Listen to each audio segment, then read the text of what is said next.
ശരി സംബന്ധിച്ചു. നിങ്ങൾ പഴയ കൗൺസിലർ ഒരു പരിപാടി നടക്കത്തില്ല. നിങ്ങൾ ആയിക്കോട്ടെ. പക്ഷെ ഒരു കാര്യം നിങ്ങൾ ആ വീപ്പക്കുറ്റി മാറ്റിയപ്പോ എന്റെ വില പോയില്ലേ? ആ വാർഡിലുള്ളത് എന്നോട് പറയില്ല. അതായിരം ആ വീട്ടുകാരെന്നെ വിളിച്ചോ. എന്നോട് ആ വീട്ടുകാരെന്നെ പറഞ്ഞല്ലോ. നിങ്ങൾക്ക് വിലയില്ല. നിങ്ങൾ ബാക്കിയുള്ളത് അപ്പൊ എനിക്ക് വിലയില്ല. എന്നാ പറഞ്ഞു ഈ പരിപാടി? ഞാനിവിടെ എന്റെ കാര്യം പറയണ്ടേ? ഈ കാര്യം കാര്യം പറയണ്ടേ? ഞങ്ങൾ രാത്രിയിലും പകലും കുത്തിയിട്ട് ജോലി. ഞാൻ ഒന്നും പറഞ്ഞില്ല. ഞങ്ങൾ എന്തെങ്കിലും പറഞ്ഞോ? നിങ്ങൾ എന്തെങ്കിലും പറഞ്ഞോ? ഞാൻ പറഞ്ഞോ? ഞാൻ നിങ്ങളോട് ഒന്നും പറഞ്ഞോ? നിങ്ങൾ എന്തെങ്കിലും പറഞ്ഞോ?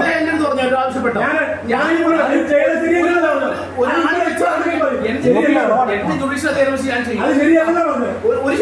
ശരിയല്ലല്ലോ.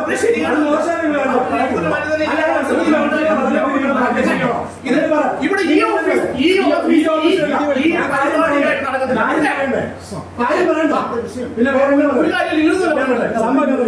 ഞാൻ ഒരു വീപ്പക്കുഞ്ഞ് അവിടെ ഇരിപ്പുണ്ടായിരുന്നു. അപ്പൊ കോൺട്രാക്ടറോട് ഞാൻ 2-3 ആഴ്ചയായിട്ട് പുള്ളിയോട് ഒത്തിരി പ്രാവശ്യം പറഞ്ഞു മാറ്റണം എന്ന് പറഞ്ഞു. പുള്ളി പറഞ്ഞു മാറ്റാന്ന് പറഞ്ഞു. അപ്പൊ ഞാൻ അറിയില്ല. ഇന്നലെ രാവിലെ എന്നെ ആ പുള്ളിക്കാരി പ്രസന്ന എന്ന് പറഞ്ഞ പുള്ളിക്കാരി എന്നെ വിളിച്ച് കഴിഞ്ഞപ്പോ ഞാൻ പറഞ്ഞു ചേച്ചി ഞാനത് കോൺട്രാക്ടറോട് പറഞ്ഞില്ല, പക്ഷെ അത് മാറ്റിക്കൊണ്ട് വിടണമെന്ന് പറഞ്ഞു.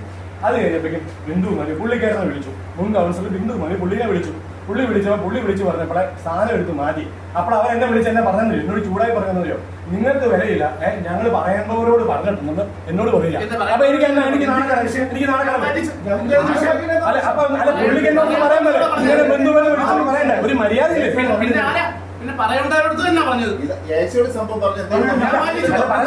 ഇല്ല പറഞ്ഞില്ല. അത് ശരിയാ, ഞാൻ പറഞ്ഞു. പക്ഷെ പുള്ളി എന്നോടൊന്ന് പറഞ്ഞപ്പോ എന്നോടൊന്ന് മാന്യമായിട്ടൊന്ന് പറയണ്ടേ? അല്ല ഞാനവിടെ നാണം കെട്ട് പോയില്ലേ? നിങ്ങൾ പറ. ശരിയാണ് ആൾക്കാർ പറഞ്ഞു. ശരിയാണോ? നാണം കെട്ട് ഞാൻ പുള്ളിയോട് പറഞ്ഞപ്പോഴേക്കും അല്ല പുള്ളിയോട് ഞാനിത് കാര്യം പറയാൻ വേണ്ടി വന്നതോളൂ. ഞാൻ പുള്ളിയോട് പറഞ്ഞു അത് ശരിയല്ലെന്നാ പറഞ്ഞോളൂ.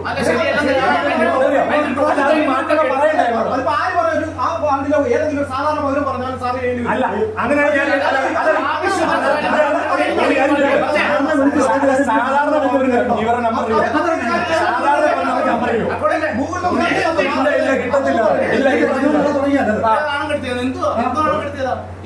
ടോണിക്കൊരു ആവശ്യമുണ്ടായിരുന്നു. ടോണി അറിയാതെ വേറെ ആൾ അല്ലെങ്കിൽ പൊതുവായ ഒരു കാര്യം പറഞ്ഞു കൊടുക്കുക നിയമപരമായ കാര്യം ചെയ്തതിന് ടോണി നേരെ